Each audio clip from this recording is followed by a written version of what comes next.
Any organization wanting to do something, they want to do it right.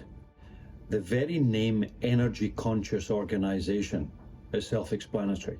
So if you want to reduce, you want to be conscious. You cannot be conscious about something if you don't know where you're abusing something in the first place. So the consciousness angle is exceptionally important. When we're dealing with any organization, the first port of call that we look at is, where do you believe you are now? So for example, if you were a bakery and you were switching on every single piece of equipment at 6 o'clock in the morning, but you only started baking in one oven at 6:15, you do not need every single device drawing power and being switched on when they're not being used. So again, we highlight areas where certain things are not running optimally.